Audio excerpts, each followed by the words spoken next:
नमस्कार माऊली हो. आपली संस्कृती या आपल्या आध्यात्मिक प्रवासात तुमचं मनापासून स्वागत आहे. आज आपण जाणून घेणार आहोत एका अशा महिन्याबद्दल जो अनेकांना धोंडा महिना म्हणून माहीत आहे, पण खरं पाहिलं तर हा महिना म्हणजे स्वतः भगवान विष्णूचं स्वरूप मानला जातो.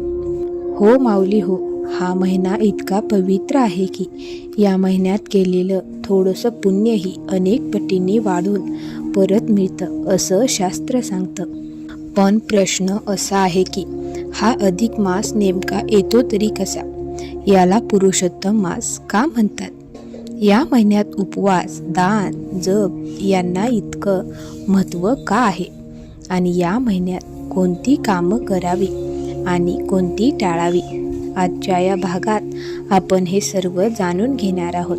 कथा, पुराण, शास्त्र आणि अध्यात्म यांच्या माध्यमातून. म्हणून व्हिडिओ शेवटपर्यंत नक्की पहा, कारण आजचा हा भाग तुमचं संपूर्ण जीवन बदलून टाकू शकतो. माऊली हो, आपण सर्वजण वर्षात 12 महिने पाहतो. चैत्र, वैशाख, ज्येष्ठ, आषाढ अशा प्रकारे. पण कधीकधी अचानक एक अधिक मास येतो आणि लोक म्हणतात यावर्षी 13 महिने आहेत. पण हे का घडतं हे समजून घेण्यासाठी आपल्याला चंद्र आणि सूर्य यांच्या गणनेचं रहस्य समजून घ्यावं लागेल. सूर्यवर्ष आणि चंद्रवर्ष. हिंदू पंचांग हे चंद्रावर आधारित आहे. एक चंद्र महिना म्हणजे अमावस्या ते अमावस्या अशा 12 महिन्याचं चंद्रवर्ष होतं, साधारण 354 दिवसाचं. पण सूर्यवर्ष असतं 365 दिवसांचं. म्हणजेच दरवर्षी साधारण 11 दिवसांचा फरक पडतो. आणि हा फरक भरून काढण्यासाठी दर 3 वर्षांनी एक अतिरिक्त महिना जोडला जातो. यालाच म्हणतात अधिक मास. हा महिना केवळ गणित नाही, तर आध्यात्मिक ऊर्जेचा काळ आहे.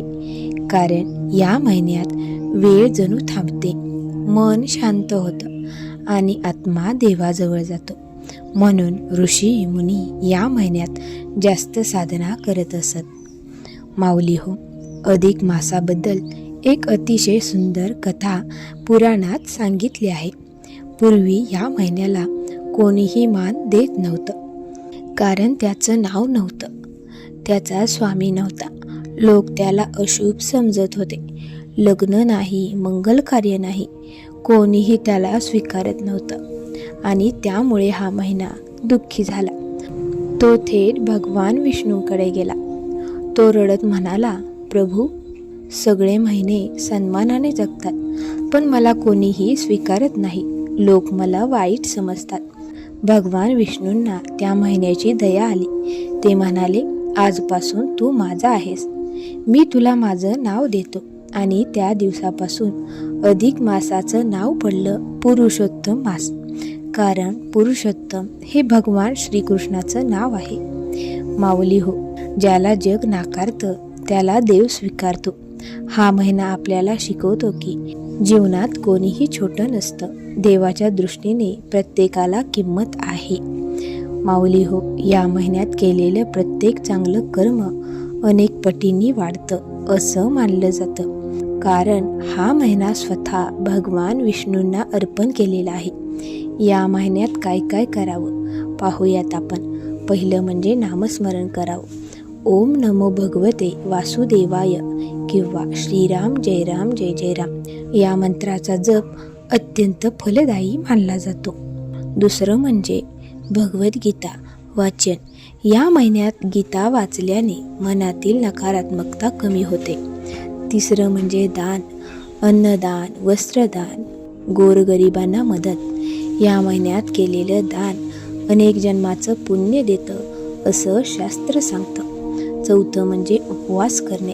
शरीर शुद्ध होतं, मन शांत होतं आणि आत्मा देवाकडे वळतो. पाचवं म्हणजे मंदिर दर्शन.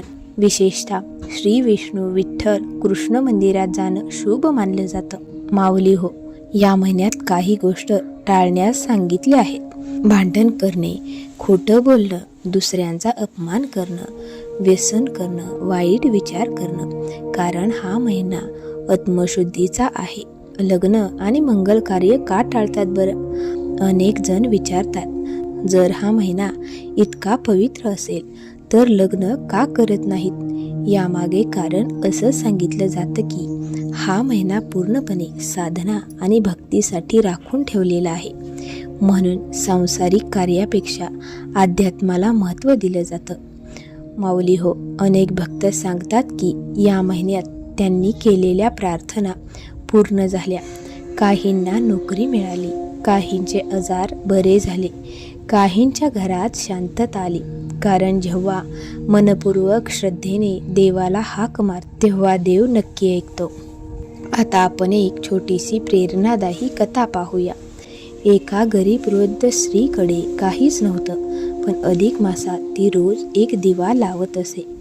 लोक तिची थट्टा करत, पण ती म्हणायची, माझ्याकडे संपत्ती नाही पण श्रद्धा आहे. आणि म्हणतात एका रात्री तिला स्वप्नात भगवान विष्णूंचं दर्शन झालं आणि तिचं आयुष्य बदलून गेलं. माऊली हो, अधिक मास म्हणजे फक्त कॅलेंडरमधला एक अतिरिक्त महिना नाही, तो म्हणजे आत्म्याला देवाजवळ नेणारा काळ आहे. हा महिना आपल्याला शिकवतो, शांत राहा, चांगलं करा, देवाचं नाम घ्या आणि मन शुद्ध ठेवा. कदाचित वर्षभरात आपण देवासाठी वेळ काढत नाही, पण हा महिना आपल्याला पुन्हा देवाशी जोडतो.